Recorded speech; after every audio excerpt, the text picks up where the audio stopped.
A big hello and a warm welcome to all of you amazing and beautiful people out there. Welcome to my channel and welcome to this collective reading. Here I am being shown an extremely mature, spiritually mature, divine masculine archetype, or you can say one who possesses this practical, logical energy. It can be a woman also, so I will not say it is gender specific. I will speak about when I say DM and DF, I will here talk about the energy reference. So I'm being shown a very practical and spiritually mature, intelligent, divine masculine is pacifying the divine feminine. And they both have a very strong connection, and I'm being shown as archetypes. They could be in a romantic situation also, but it's not just a romantic connection. They both are together because of their circumstances and situations. And sometimes people meet each other in a very dark place. Like, not all meetings, not all initial first meetings happen at the perfect places. At a fancy restaurant or someone's parties, or even at parties, it can be a dark place, Or it could be something I'm being shown. Whosoever resonates would know their situation the best. But when they met each other, wherever they were in life, whatever it was, as a circumstance, externally, I'm not sure what I can see fully because it's different for different people and there are so many people in this collective. But I'm being told when they met each other, they were both at a very dark place. And somehow they became the light for each other. They became first the lamp for each other, then they were holding each other's hands and gradually stepping out of it. But just stepping out is not enough. You have to go through it, you have to wade through it. The divine feminine energy, the one who has it, I'm being shown is emotional and sensitive and very nurturing.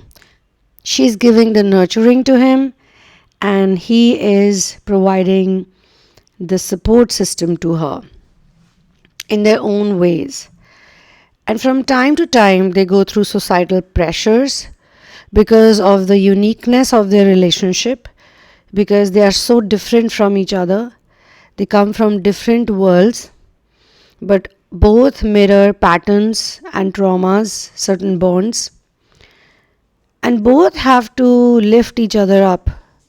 But the good part is, when one is low, other can be positive, and when the other is low, this one can be positive. And in this situation, I can see the one with the divine masculine energy is guiding the feminine out of pain or sorrow or misery or negativity or just fear of other people. Here the societal pressure and fear is the strongest, I can see. And as I said, a man can have this energy, the feminine energy here. He could be the one who's full of fear. He is scared. He is not able to move ahead. And he is also in pain, emotional pain. And the female, the one with female gender, could be the practical, supportive, and in this situation, I would say. So yeah, that's the clarity I want to give.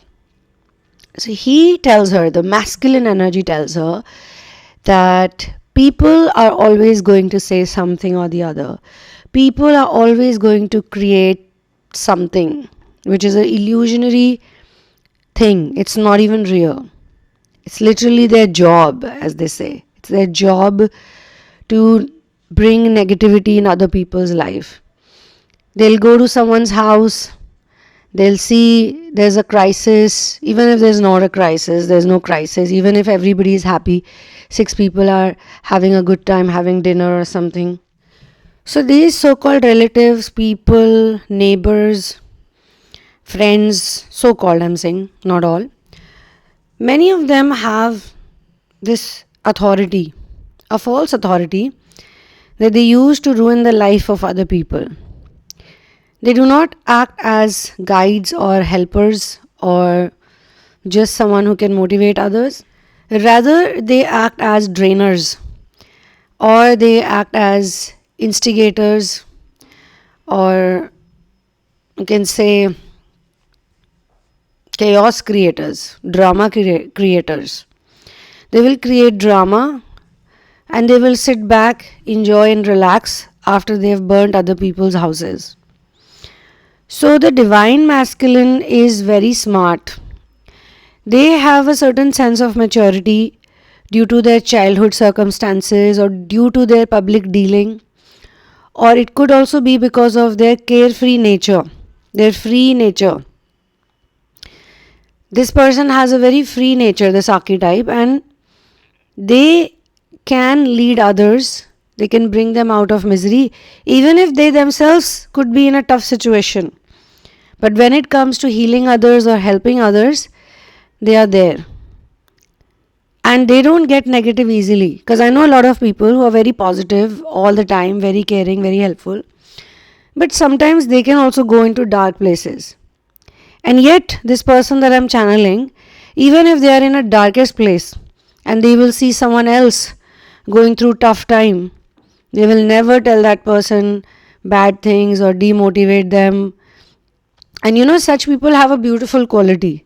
They can always see beauty in others and they can recognize genuine people from frauds. So we have fake misery creators, or like how we say in spoken English, covert narcissist is a term given. The covert narcissists are really good in crying and cribbing and complaining, and they do it unnecessarily. They are not really low or sad. But a genuine person, a real person, when they are sad, their pain is real. And therefore it needs a very smart person to recognize and have the discernment. Because if you have a drama creator or a covert narcissist, you don't need to give them sympathy. You need to ignore them, or you need to just not get affected by them because you know it's not real. But when a genuine person is in trouble, they need support, you need to recognize that. And this is what this masculine is doing. He knows that the feminine is genuine, real, and the pain is real, the misery is real. And all that is needed here is a speck of light. Little speck of light can also do wonders. Sometimes we need a little bit more, but he is one of those people who wants to see her happy because he has real connection with this person. So he tells her that please forget these useless things, or else we are going to waste our own time. And those people who dropped these bombs, who created the fire and the smoke, they'll run away, they'll go away. Any which way, their job is not to sit there. And why not use this fire for something beautiful? Let's cook a meal on it. Or let's just, if it's winters, enjoy the heat, the warmth, the same fire. Or else, if it is summertime, let's just burn some items that we don't need to use anymore. Some plastic or some paper or some grass or whatever, things that you want to throw away. Let's use it to just burn things we don't need into ashes. And also, let's burn the negativity into it. So, these people are jobless people, or let's say their only job is to say nonsense to others. And we should not bother. In one of the readings also I had picked on to this energy where the masculine was on the other side. He was troubled by societal norms, and he sees the feminine as a ray of light because she is very free and independent, more free than him. I won't say even she's 100% she has to take that role, but he feels that she's a lot more free than him. So in that channeling, it was the masculine who was struggling with the societal norms. I had talked about the Hierophant from Tarot. So he says to her that certain traditions of this world are like that. Certain cultural norms are like that. Certain societal expectations are like that. They expect people to behave in a certain way.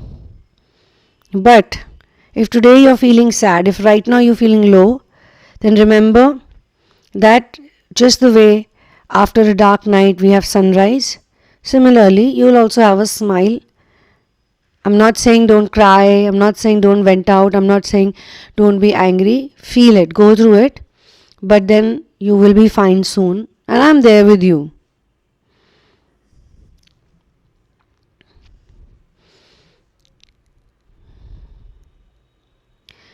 He has a very practical approach. He says, who are we? We are nothing. We're just the dust in the wind. We are here today, gone tomorrow kind of people. And your name, your identity, nothing is real. It's all temporary. It's all borrowed. Real person is the one who knows this, that it's all borrowed. It's not real. That is the real person. And you, me are small people. You, me are not gods and goddesses. It was goddess Sita also who was defamed by other people. At one time, there were people who spoke ill against her. There were people who spoke badly against her, even though she's such a pure person. So don't let other people's talks, other people's chit chat, other people's name dropping, other people's name calling, or other people covertly telling you things that you don't need to hear, their demotivating words, etc. Don't bother about it. Don't cry for these people. You wanna cry, cry. I will not stop you from crying. But don't cry for such people. Their opinions don't matter at all.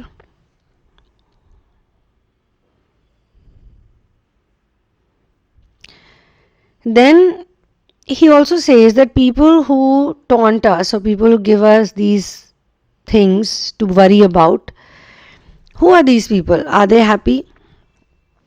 Are they enjoying all the time? Are they perfect? Are they good? They tell you or they tell others that you're not good. You're not the angel. You're the devil or you're the bad person. They're trying to label you as a bad human being or a failure. Whatever, failed. Because I think in this channeling, what I'm being shown is that it could be anything like, let's say, caste and creed comparison or some kind of cultural comparison, where she is being told that you are not good enough to be around us because you don't belong here, or you are not like this, or you are not like that. It could be even social status. They could be judging her on her social status. It could even be age. It could be any such factor where they could be judging her and making her feel lower than them. That's one thing. And secondly, it could even be about character. Maybe someone is doing her character assassination. Someone is bad mouthing her for certain choices she made in life. And I told you they both met at a dark place. They didn't judge each other because they had the discernment. And I'm not saying masculine was perfect either, but he's slightly more mature in terms of inner work. In this department, maybe in other department, feminine is more mature. So he says, I have seen a lot of sinners. Most of these people who try to be saints, they are all sinners, and I know where they go, what they do. Everybody pretty much is doing wrong things. They're trying to tell you that you are not a good person of a good character or you are not morally correct, but they themselves are immoral people. So these sinners, they have no right to tell other people, or they cannot give you the certificate of whatever they want to give to you, whatever certificate they carry. So the truth is that nobody is perfect actually. Neither are we, neither are they. But they are pointing a finger at you, so you are taking them seriously. Don't take them seriously. This kind of person the masculine is here and they have certain situation that they are dealing with. They are in a crisis situation. What I've learned in all these years of my work with twin flames is that, interestingly, in a false twin connection, crisis situation can create a major rift. And a runner-chaser dynamic is triggered, which eventually leads to separation later on, much later. Or for some people a bit earlier also, but there is a runner-chaser because the masculine and feminine both cannot handle the crisis. There are different stages, right? So after awakening comes crisis, and then comes runner-chaser dynamic, and then comes surrender. And then we see after surrender, people go into union. But in a genuine twin flame connection, even if there is crisis, even if there is runner-chaser dynamic, even if there is surrender, it's only getting them into a place of progress. Runner-chaser dynamic is not for their separation. Rather, it is given to them to just understand things, to be an inspector, to be a detective, because they are also individual players. Crisis is not going to make them weak or the relationship weak. Crisis is going to make them stronger. In a false twin journey, the temporary awakening makes the relationship super strong. That's how it starts. And then they are tested. So testing and crisis happens. This is where the loopholes enter and they have to work through it. I'm not saying that false twin relationship is bad. As you grow in time, as you get into union with your twin flame, 3D and 5D, and it will not happen in one day, it will happen in percentage wise, you will automatically figure it out that the false twin connection was never meant to be a permanent thing, but it was also important so that you could get into the real twin flame connection or the genuine connection, and eventually it all feels good, eventually it all feels right. So for personal sessions, readings and therapies, you can check out the description box and you can use the PayPal link to book the sessions or a single session. You can also use Patreon and you can write to me for any help to know how to do it. But first, please go through the description box because it has all the details. And you can write to me at the sunamoon@gmail.com. Kindly do not give me any details beforehand, especially if you're looking for an intuitive reading session. But if you have done something like some other healings you've taken and you know a couple of things about your own patterns, then you can straight away also get into therapy, which a lot of people do. And then we can take it further from there. And intuition will tell you whether you're right or wrong. So yes, I will see you in the next one. One love, peace out, and victory to Ram.